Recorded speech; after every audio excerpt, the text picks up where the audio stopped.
네, 여러분 반갑습니다. 저는 이제 새가족 이곳에서 이곳이죠. 이곳에서 이제 새가족을 섬기고 있는 정성준 전도사라고 하고요. 이렇게 초대해 주셔서 감사합니다. 오늘 본문은 잠언인데 특별히 잠언은 지혜를 담고 있는 책입니다. 그래서 잠언의 시가서 중에서도 지혜서로 분류하고 있습니다. 잠언을 보게 되면 1장부터 31장까지 이루어져 있고요.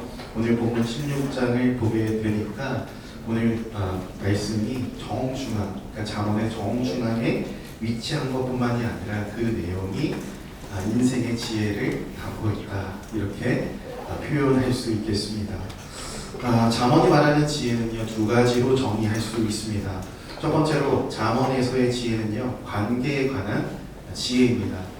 우리가 삶을 살아갈 때 다양한 관계 속에서 살아갑니다. 어떤 관계이죠? 가족과의 관계, 친구와의 관계, 여러분 청과 말과 셀과의 관계, 이렇게 수많은 인간관계 가운데 우리가 살아간다는 것입니다. 특별히 여러분 그리스도인으로서 하나님과의 관계도 맺고 살아갑니다. 그래서 이 잠언에서 말하는 지혜는요, 사람과의 관계, 하나님과의 관계, 이렇게 관계에 대한 지혜를 우리에게 주고 있다, 이렇게 생각해 보면 참 좋겠습니다. 그래서 특별히 관계에 대해서 좀 고민이 있거나 또 어려움이 있으신 분들, 잠언에서 주는 관계에 대해서 지혜에 대해서 함께 배울 수 있기를 소망합니다. 자, 두 번째로 잠언은요, 이해력을 담고 있습니다. 이 모든 지혜의 이해력을 담고 있는데, 여기서의 이해력은 단순히 어떤 지식을 습득하고 정보를 받아들이고 어떤 이해하는 것들을 다 넘어서서 삶의 전체적인 목적과 그 의미를 이해하는 그런 넓은 의미에서 그 이해력을 이야기하는 겁니다. 그래서 잠언의 모든 말씀에는요, 이런 이해력을 담고 있다는 것입니다. 우리의 삶 가운데 이러한 지혜를 가지고 있는 사람들은요, 보게 되면 말과 행동이 아주 주변을 부드럽게 하고, 특별히 주변 사람들이 잘 보지 못하고 있는 것들을 잘 캐치하게 하는 아주 특별한 힘이 있다는 것입니다. 오늘 이 금요 기도의 자리 가운데 하나님께서 부어지는 은혜가, 또 지혜가 이 정의 공동체와 모든 지체들에게 풍성하게 채워질 수 있기를 소망합니다. 여러분, 오늘 우리가 먼저 살펴볼 것은요, 잠언 16장에서도 1절과 9절과 33절 말씀을 보게 되니까 두 가지의 영역을 구분짓고 있음을 알려주고 있습니다. 무엇이냐면 사람이 해야 될 영역과 하나님의 주권이 나타나는 영역이 나타나고 있다는 것이죠. 이 두 가지를 아주 명쾌하게 구별해서 알려주고 있는데, 다 함께 1절 말씀을 읽어볼까요? 1절 말씀 함께 읽어보겠습니다. 시작. 마음의 경영은 사람에게 있어도 말의 응답은 여호와께로 나오느니라. 여러분, 아주 명쾌하게 구분이 되어 있죠. 사람이 할 수 있는 일이 마음의 경영이라고 이야기합니다. 그리고 하나님이 하시는 영역이 무엇이죠? 말의 응답입니다. 그래서 1절에 이 마음의 경영이라는 말을 좀 쉽게 풀어보면요, 이런 겁니다. 여러분 특별히 이럴 때가 참 많으실 거라고 생각이 듭니다. 내가 무언가를 이제 해야 되는데 그 무언가의 과정 가운데 저같이 이제 제2 성향을 가지고 있는 분들, 그런 분들은 그 일을 어떻게 하면 참 좋을까, 이렇게 생각을 하시게 된다는 거죠. 이 생각을 머릿속으로 미리 그려봅니다. 일종의 어떤 시뮬레이션 같은 거죠. 그러면 이렇게 했을 때 어떻게 될 것이라고 예측하고 계획하는 분들 제법 있을 거라고 생각이 드는데, 이것을 마음의 경영이라고 얘기합니다. 그런데 어떤 학자가 이 주석의 각주 부분을 보게 되니까 마음의 경영은 또 이런 거는 아닙니다 라고 적혀 있더라고요. 마음의 경영이 아닌 것은요, 이제 대충 쓱 이렇게 보는 거죠.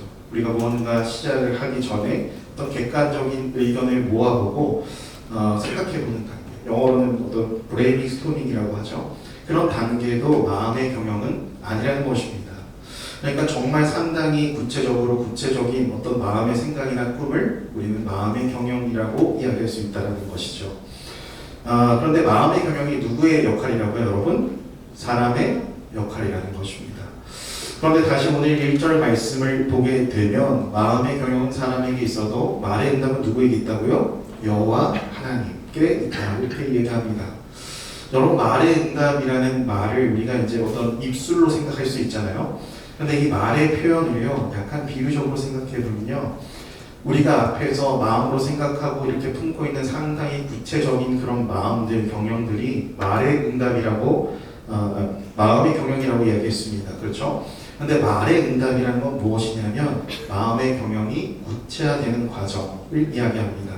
이 구체화되는 과정이 여호와께 속했다 이렇게 이야기하는 거죠.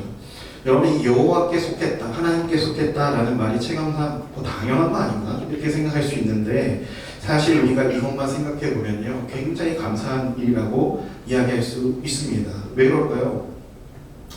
여러분 입술의 열매가 이 마음의 경영이 구체화되는 과정 가운데 하나님께서 좋지 않은 요소들을 쏙쏙 빼버릴 수 있기 때문입니다. 좀 다르게 얘기해 볼까요? 내가 내 마음에 어떤 것을 구상하고 계획하고 생각할 때 지극히 인간적인 요소들이 들어갈 수 있다는 것이죠. 여러분 예를 들어 볼까요? 이제 우리가 성교를 준비하죠. 여러분 여러 가지 마음의 경영들이 있을 겁니다. 그 마음의 경영 가운데 꽤 실현 가능한 것들이 있겠죠. 어떤 사역들을 준비하면서 그렇죠? 그런데 그 요소들 가운데 지극히 인간적인 것들, 욕심 요소를 누가 빼버릴 수 있다고요? 여호와 하나님께서 빼버릴 수 있다는 것입니다. 그래서 이 입술의 열매, 말의 응답은 하나님께 속했다. 오늘 잠언 기자는 그렇게 이야기하고 있는 것입니다. 우리 모든 우리 이청의 성도님들이 특별히 마음의 경영을 잘 할 수 있는 성도님 되기를 소망하고요. 특별히 그 마음의 경영의 응답이 하나님께 있음을 기억할 수 있는 우리 성도님들 될 수 있기를 소망합니다. 계속해서 우리 9절 말씀 읽어볼까요? 시작! 사람이 마음으로 자기의 길을 계획할지라도 그의 걸음을 인도하시는 이는 여호와시니라. 여러분 사람이 하는 일이 무엇이라고 적혀있죠? 자기의 일을 계획하는 것. 사람이 해야 하는 영역을 명확하게 구분하고 있다는 것입니다. 여러분 여기서 길이라는 건요 방향성을 이야기합니다.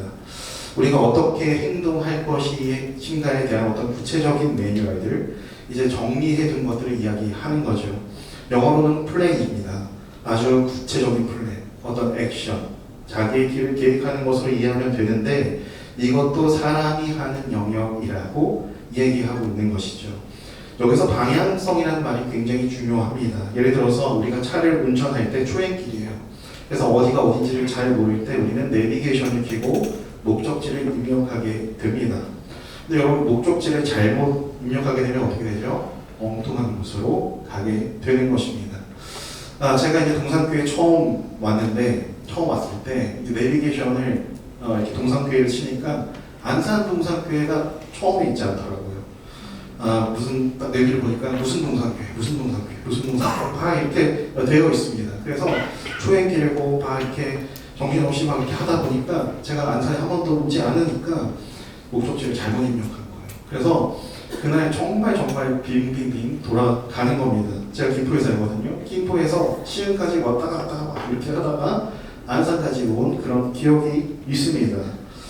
여러분 우리의 인생의 방향성을 설정하는 것 결국에는요 우리가 하는 것입니다. 내비게이션을 하나님께서 켜주시고 목적지를 하나님이 입력하는 것이 아니라는 것이죠. 사랑하는 여러분, 여러분의 인생의 방향성을 잘 설정해서 길의 계획을 잘 구성할 수 있는 여러분 될 수 있기를 소망합니다.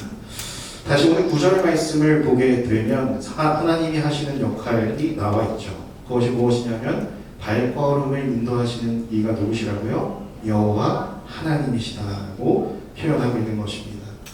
계획은 방향은 어떻게 할지 어떤 플랜과 액션은 내가 세우도록 하나님께서 허락하셨는데 막상 삶의 자리에서 한 걸음 한 걸음 나아가는 것까지도 여호와 하나님께서 그 길을 인정하셔야지 그 가는 길이 세워질 수 있다라고 오늘 본문이 가르쳐주고 있다는 것입니다.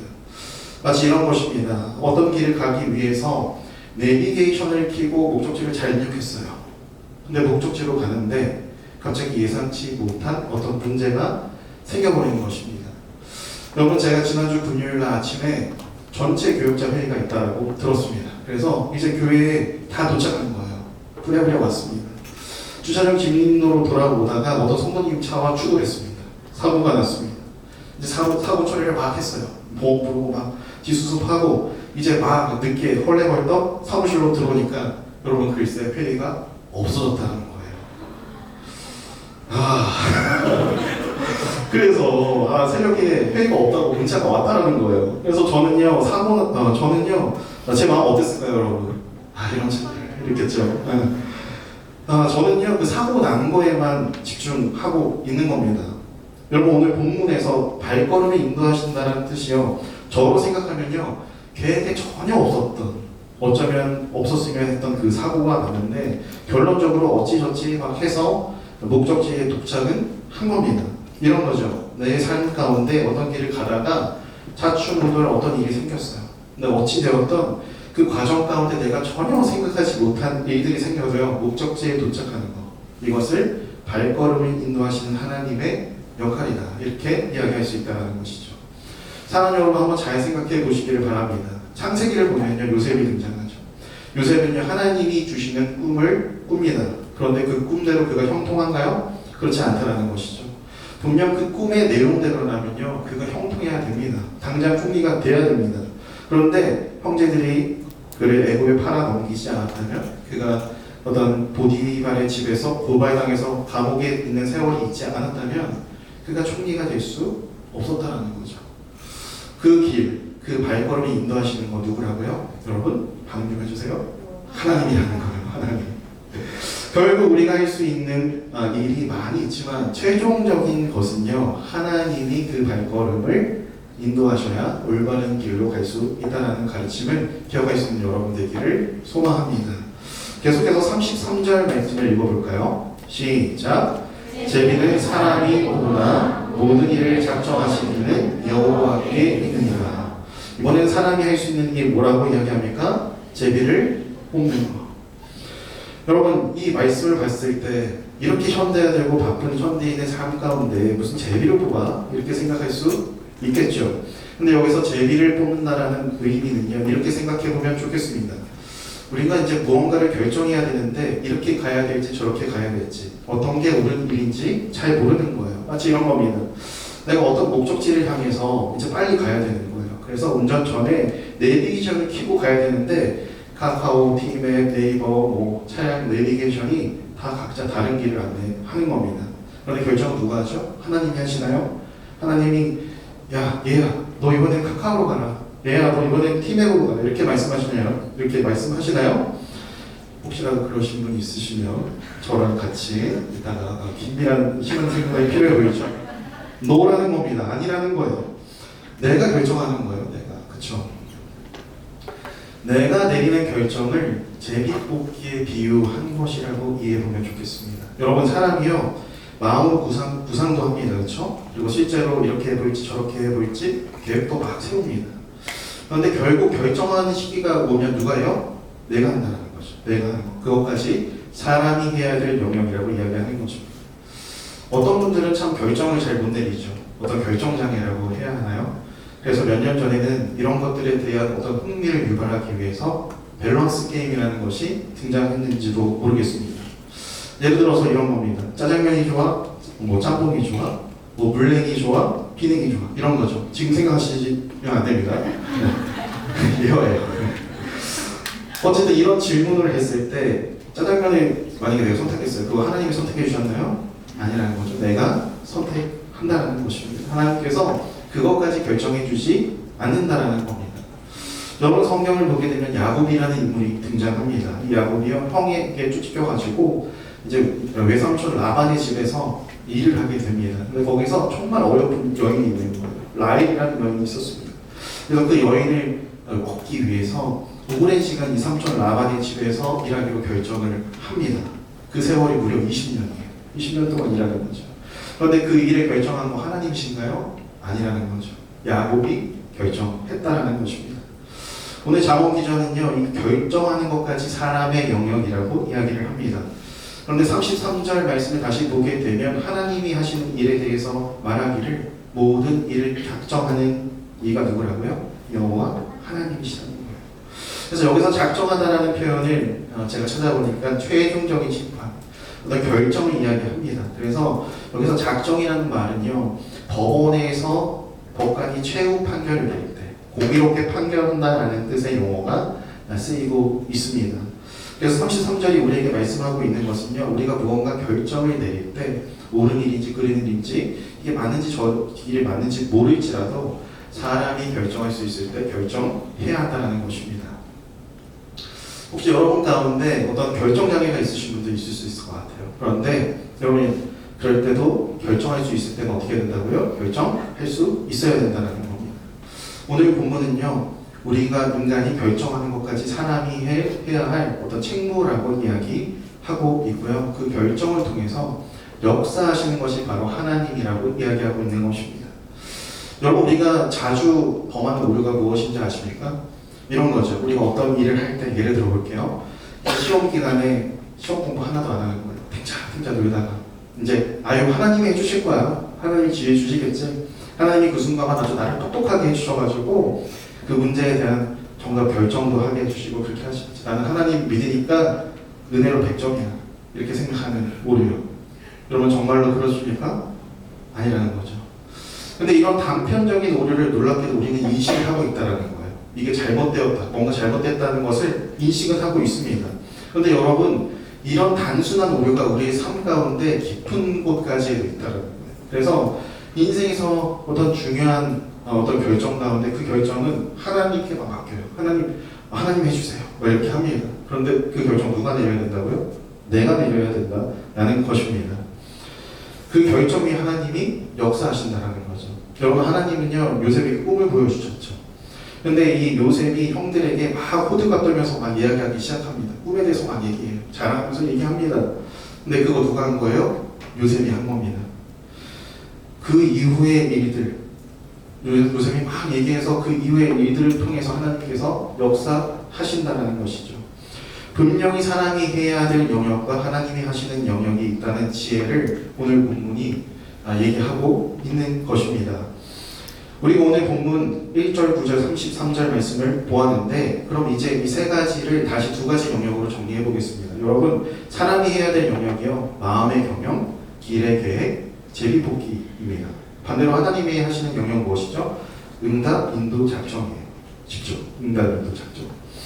자, 여러분, 이 두 가지 영역으로 나눠봤을 때 여러분 어떤 생각이 드십니까? 공통점이 있다라는 거예요. 어떤 공통점이냐면 결국 최종 결정권을 가지신 분이 누구라고요? 내가 아니라 하나님이라는 거예요. 하나님. 그래서 오늘 본문에서 정말 중요한 이 핵심 포인트를 살펴보았는데 이 신앙의 지혜를 한 번 더 요약해보고 이 말씀이 어디로 향해 있는지를 살펴보겠습니다. 사랑 여러분, 우리의 인생의 경영권이요, 하나님께서 우리에게 위탁해 주셨다는 이 부분을 꼭 인정하셔야 됩니다. 하나님께서 내 삶을 살아가도록 나에게 맡겨주신 부분이 분명히 있다는 거죠. 우리는 청지기의 삶을 살고 있습니다. 그리고 그 하나님께서 나에게 맡겨주신 부분 안에는 내가 계획도 하고 내가 길도 가기도 하고 내가 힘든 결정도 합니다. 근데 가장 지혜로운 방법이 무엇인지 아세요? 그렇게 내가 생각하고 결정한 일들이 결론적으로 하나님을 위할 수 있어야 된다는 겁니다. 왜 그럴까요? 결론적으로 하나님께서 최종적인 것들을 관장하고 계시기 때문이죠. 여러분, 아까도 말씀드렸는데 우리가 성결을 준비합니다. 성경에서 여러 가지 사역도 준비하고 모여서 어떻게 회의할지 결정도 하겠죠. 그렇죠? 그런데 그것을 최종적으로 관장하고 결국 그 일을 누구를 위해서 하는 거죠? 하나님을 위해서 하는 거예요. 하나님 나라를 위해서 하는 거죠. 우리의 삶 또한 마찬가지입니다. 우리가 막 열심히 삶을 살아가는 동안에 하나님께서 나를 통해서 무엇을 계획하시고 어떻게 내 길을 인도하시고 마지막에 하나님께서 내가 걷는 이 길 가운데 무엇을 작정하고 계신지 발견할 수 있는 기쁨이 있어야 된다는 거예요. 그래서 정말로 그 발견이요, 내가 생각한 것과 하나님이 생각한 것과 다르다면 여러분 그 길을 바꿀 수 있어야 된다는 것입니다. 그래서 내가 주는 그런 갇혀있는 삶이 아니라 하나님께로 열려있는 그 삶 가운데 하나님께서 허락하신 일, 그것을 경영하고 계획하고 결정하고 그런 삶을 살라고 오늘 잠언은요, 깊은 지혜를 여러분에게 가르쳐주고 있다는 것이죠. 이제 모든 이 과정을요, 결론과 같은 말로 한마디로 요약한 것이 오늘 본문 말씀 3절입니다. 우리 3절 말씀 한번 읽어볼까요? 시작! 너의 행사를 여호와께 맡기라. 그리하면 내가 경영하는 것이 이루어지리라. 3절 말씀을 보면 행사라는 말이 등장하고 있습니다. 여러분, 여기서 행사라는 말은요, 자기 자신이 하는 일을 이야기해요. 또 다른 의미로는요, 여기 행사를 인간적으로 이루고자 하는 어떤 성취 여부를 이야기합니다. 그래서 내가 하려고 하는 일들, 내가 이루고자 하는 어떤 성취 여부를 어떻게 해야 된다고요? 여호와 하나님께 맡겨라. 그리하면 내가 경영하는 것이 어떻게 된다고요? 이루어진다. 여러분 아멘이 될 수 있기를 소망합니다. 여러분 여기서 이루어지리란 말은요, 이 말이 세워진다는 뜻이에요. 그래서 인간이 준비하고 행하는 것 위에 하나님께서 역사하시면요, 그 길을 인도하시고 인간이 세운 그 결정 가운데 하나님께서 최종적으로 승인해 주시면 그 결과는 무엇이냐면 결국 세워진다는 뜻입니다. 견고해지고요, 단단해지고요, 흔들리지 않는다라는 거죠. 여러분 우리가 왜 이렇게 흔들리냐면요, 하나님을 무시하고 내 마음대로 가서 그래요. 내 갈 길로 가서 그렇습니다. 우리가 삶을 살아가면서 하나님께 기도하고 또 뜻을 묻는다고 하지만 여러분 현실을 보세요. 여러분 우리의 냉혹한 현실은 무엇이냐면 내가 세운 계획과 결정 위에 하나님께서 역사하는 것이 아니라 내가 세운 계획, 내가 내린 결정 밑에 하나님이 계신 거예요. 이런 겁니다. 하나님 저 뭐 준비하고 있습니다. 되게 해주세요. 하나님 저 시험 준비하는데 이 시험 꼭 붙게 해주세요. 하나님 저 시험 준비하고 있는데 이 직장 꼭 붙게 해주세요. 우리 이런 기도를 한다는 거죠. 우리는요 하나님께 기도할 때 하나님의 뜻을 물어보지도 않고 무시하면서 나 중심의 삶에 하나님을 끼워 맞추는 일을 한다는 것이 참 많다라는 것입니다. 여러분 이렇게 준비해야 되는 게 맞지 않을까요? 하나님 제가 이런저런 계획도 준비하고 있어요. 하나님 제가 취업도 준비하고 제가 시험도 준비하는데 이 과정 가운데 하나님이 역사하심이 있게 도와주세요. 하나님의 뜻 가운데로 갈 수 있도록 도와주세요. 하나님께 맡겨드립니다. 여러분 이게 맞지 않나요? 여러분 물론 우리가 오늘 말씀을 통해서 미리 알고 있다라고 하지만 하나님께 맡기기는 굉장히 어렵습니다. 생각보다 쉽지 않습니다. 그런데 여러분 이 시간 분명히 믿으시기를 소망합니다. 하나님이 행하시는 일들은요 세워진다라는 거예요. 튼튼해진다라는 거예요. 견고해진다라는 것입니다. 흔들리지 않는다라는 것이죠. 저와 여러분의 삶이요 하나님께 맡길 수 있는 그 길을 걸어가야 된다는 것입니다. 오늘 본문 3절의 주요 핵심 키워드가 그래서 너의 행사를 여호와께 어떻게 하라고요? 맡겨라. 오늘 말씀의 아주 중요한 포인트입니다. 여러분 이 맡긴다는 말을 우리가 자세히 살펴볼 텐데 어떤 주석가의 주석을 보니까 굉장히 흥미로워요. 이 맡긴다는 이 말을 히브리어로 보니까 이런 의미가 있더라고요. 설명하기가 좀 재밌는데 제가 여러분의 상상을 돕기 위해서 앞에 영상을 하나 준비해 보았습니다. 자, 한번 틀어주세요. 자, 여러분 앞에 있는 영상은요 스팀에서 나온 게임 오브 시시포스라는 게임이에요. 그래서 각종 어떤 장애물을 피해가지고 정상의 제우스신이 있는 곳까지 돌을 굴리는 게임입니다. 네, 여기까지 보여주세요. 네, 이런 겁니다. 제가 설교 때 이거 좀 사용하기 위해서 직접 해봤습니다. 해봤어요. 근데 여러분 하지 마세요. 인내심에 한계가 없습니다.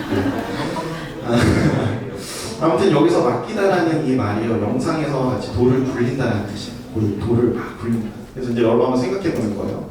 여러분 앞에 아주 이제 크고 울퉁불퉁한 돌이 있다고 가정을 해보는 겁니다. 그래서 이 돌을 굴려가지고 제우스가 아닌 하나님 앞에까지 이 돌을 굴려서 가야 되는 거예요.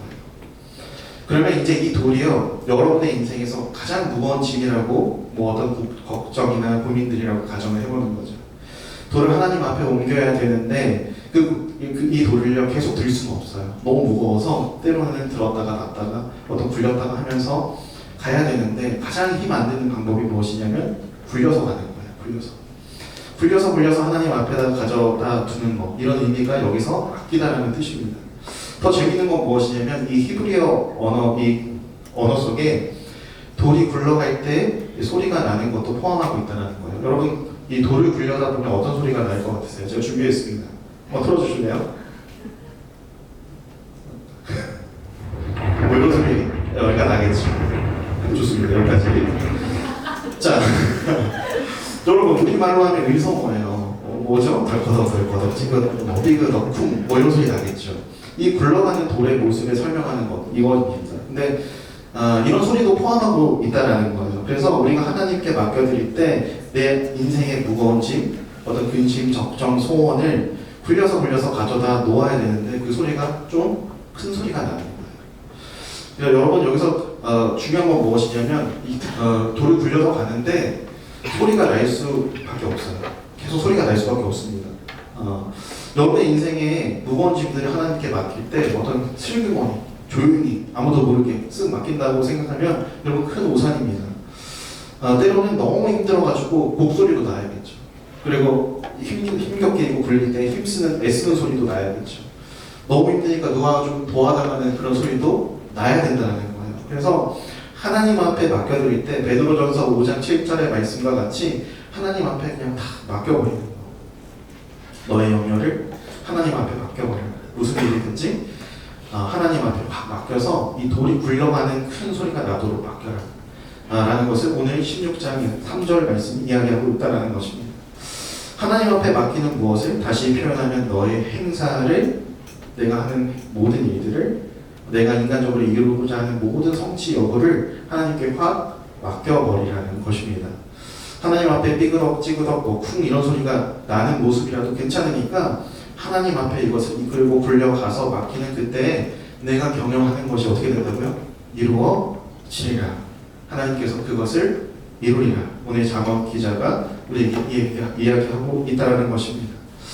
그런데 여러분 잘 살펴보아야 되는 것은 무엇이냐면 굴리는 거 누가 굴리죠? 내가 굴린다는 거예요. 내가 굴리는 내가 경영하는 것들이 내 뜻대로 내 마음대로 이루어지는 것이 아니라 내가 경영하는 것이 하나님의 열매대로, 하나님의 응답대로 이루어지리라. 오늘 본문 말씀은 그렇게 이야기하고 있다는 것입니다. 근데 여러분 여기는 굉장히 치명적인 문제가 있습니다. 무엇이냐면 우리가 하나님께 그 거대한 돌을 굴리지 않는다는 거예요. 이런 치명적인 문제점이 우리에게 있습니다. 왜 우리가 하나님께 맡겨드리지 못할까요? 첫 번째로는요, 의심과 머뭇거림 때문에 그렇습니다. 어느 때는요, 하나님에 대한 의심이 드는 거예요. 사실 이곳에 이제 하나님의 존재를 의심하시는 분도 없겠죠. 이 금요기도에 참석하는 여러분이야말로 하나님의 존재를 믿고 있을 것입니다.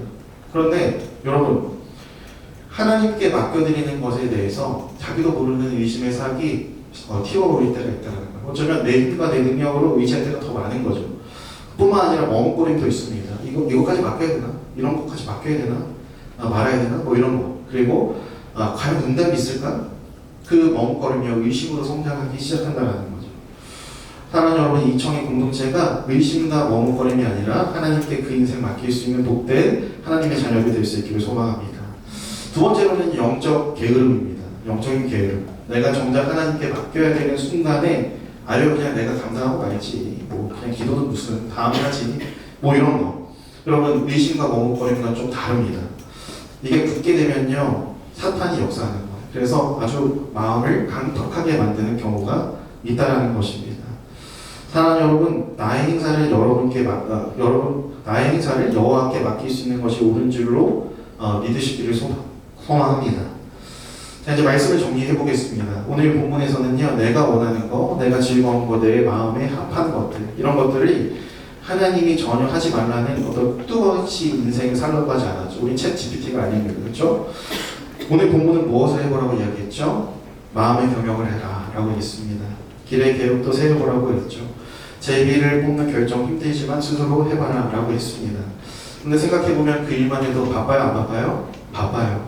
그 일 정말 살아가면서 감당하기 힘듭니다. 그러나 여러분, 정말로 여러분이 감당해야 될 일들 잘 감당하고 하나님의 영역에 속한 것들은 하나님께 잘 맡길 수 있는 우리 모든 성도 여러분 될 수 있기를 소망합니다. 여러분, 맡긴다는 거 좀 쉽게 얘기해보면 하나님이 내 인생의 주관자라는 것을 고백하는 거예요. 그래서 항상 우리는 플랜 B, 플랜 C, 플랜 D로 항상 갑니다. 하나님께서 내 인생을요, 플랜 A로 계속해서 지켜줬으면 좋겠는데, 내가 세우는 계획들, 내가 세우고 내가 결정하는 것들이 플랜 A인데 항상 하나님께서는요, 플랜 B, 플랜 C, 플랜 D로 우리를 부르십니다. 성경에서도 마찬가지죠. 아브라함과 사라의 아이는 이삭은요, 우리 생각 같았으면 당장 태어나야 됩니다. 무슨 90 넘은 노인이 이삭을 가질 이유가 전혀 없잖아요. 이스라엘 백성들이 가나안까지 이 광야 40일 길을요 40년을 빙빙 돌아갑니다. 어부들의 삶이 그리스도의 제자로 부름받습니다. 여러분은 어떠세요? 나는 내가 세운 계획들을 잘 안 되긴 했지만 그래도 길게 보니까 하나님이 내 인생 이끌어 오셨다는 것을 인정할 수 있는 은혜가 여러분에게 있기를 소망합니다. 그래서 어떤 인생의 구간에는요, 많은 일들이 뒤틀릴 때가 있어요. 꼬이는 겁니다. 내 계획과 내가 생각했던 것들 보니까 너무너무 달라서 뒤틀릴 때가 참 많아요. 어쩌면 플랜 C, D예요. 그럴 때 오늘 본문이 여러분에게 지혜를 줍니다. 어떤 지혜를 주고 있죠? 너의 행사를 여호와께 맡겨라. 그리하면 내가 경영하는 것을 이루리라. 사랑하는 여러분, 오늘 이 금요 기도의 시간이요, 나를 하나님께 더욱더 맡길 때입니다. 나의 온전한 삶을 하나님께 독점하는 그 맡김이 있을 때 그 안에서 하나님께서 변화시키고 이끄시는 일들을 반드시 보게 될 줄로 믿는 저와 여러분 될 수 있기를 소망합니다.